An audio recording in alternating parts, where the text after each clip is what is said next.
Ladies and gentlemen, our commencement speaker, the First Lady of the United States, Dr. Michelle Obama.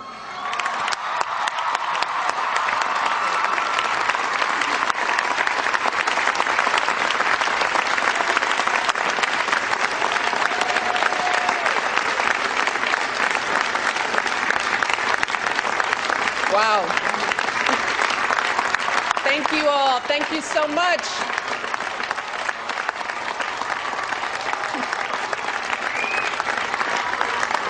Thank you.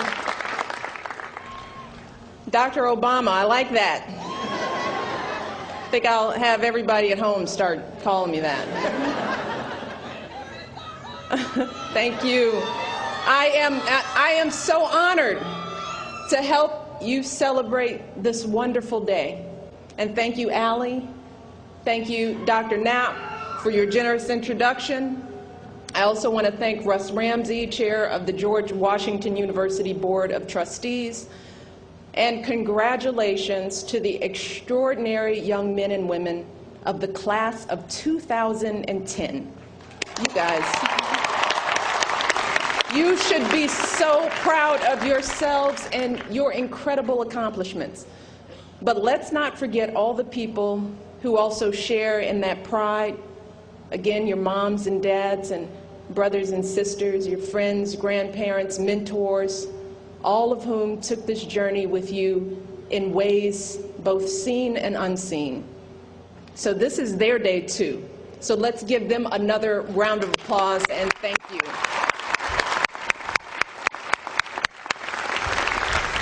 Now, I'm here today for a reason, and not just because it's a quick commute. I am here because, as you've seen 8 months ago, I used you all in great ways. I issued a challenge to the students, faculty, staff, and trustees of GW. I promised you that if you performed 100,000 hours of service to the greater Washington community this school year, that I'd come and speak at your commencement. Well, I am a woman of my word, so congratulations on this remarkable achievement. Thank you for the incredible contributions that you've made to the lives of so many people. But I will say that if I had known that you'd complete more than 3,300 hours on the first day of the challenge, I'd probably have picked a higher number. Each month, you sent me just wonderful letters updating your progress. Dear Mrs. Obama, we're at 19,000 hours. Dear Mrs. Obama, we're at 46,000 hours. Dear Mrs. Obama, we're at 73,958 hours. Yes, I got every minute of detail. And soon enough, I realized, uh-oh, I better start working on that commencement speech. But more impressive than the fact that you did it was really how you did it. Your letters were filled with, wonderful stories of holding food drives and beautifying parks and making care packages for our troops and writing postcards to their families.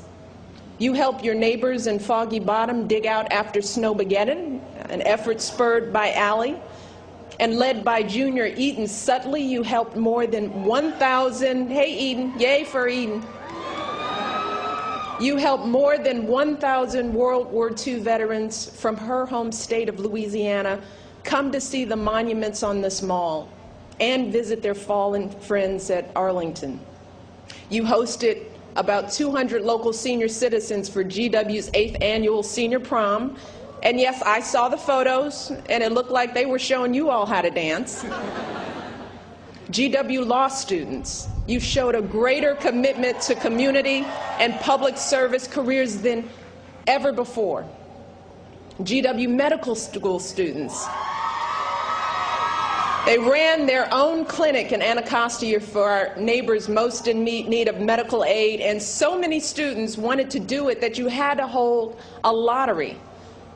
And more than 500 of you spent Martin Luther King Jr. Day at Roosevelt Senior High School here in D.C. You repainted the classrooms and revamped the athletic facility. You updated the library. You all restored an entire school. And just think about that. What was just a few hours to you is going to make the difference for thousands of young lives for years to come. And those are just some of the stories that I've read in your letters. But what you may not know is that the people whose lives you've touched, they also sent me letters. One was from a local retirement community for veterans and their spouses. On September 11th, the day that I issued the challenge to you, more than 100 of you hopped on a bus and spent the day there. And the letter described in moving detail how you altered your plans to stay an extra hour so you could keep talking with an original Tuskegee airman.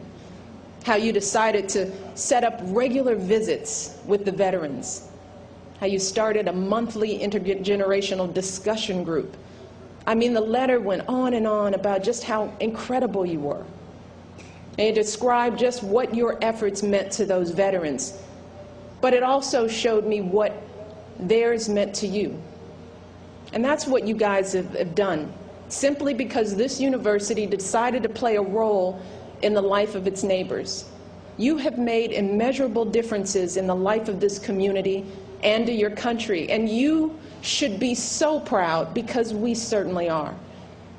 And for every act of service that you performed for the community here in D.C., you committed yourselves to serving the greater global community as well.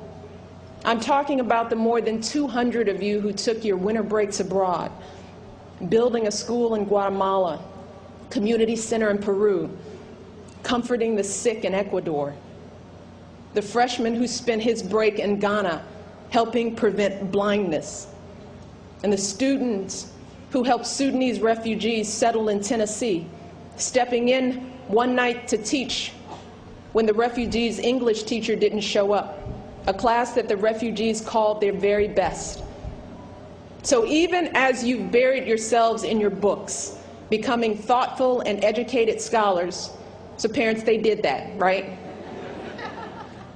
You've also immersed yourselves in your community, becoming active and engaged citizens. You have fully joined a generation of activists and doers. And when you think about how your generation has come of age, that's pretty astounding. I mean, you all have seen so much just since you were in middle school. You've witnessed terrorism touch our soil. You've seen the cost of war reach into our communities. You've watched unimaginable devastation and suffering in the aftermath of a tsunami, a hurricane, an earthquake. You felt the wrath of a recession that's changed your towns and even your families. Now that's a whole lot to bear for any generation. So no one would have blamed you had you chosen to hunker down and turn inward, if you had simply focused on making sure that your own lives were secure. But so many of you have done the exact opposite.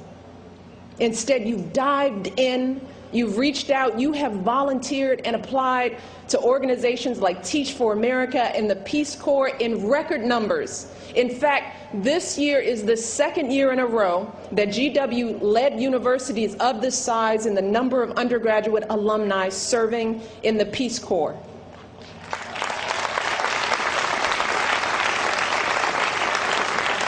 So for every ill of this interconnected world, you've tried to find a way to make good. Where there's hate, you've tried to heal it. Where there's need, you've tried to fill it. Where there's devastation, you've tried to rebuild it. You guys can't be stopped. You don't know the meaning of the word can't, and every time someone's tried to tell you that, you've replied what? Oh, yes, we can.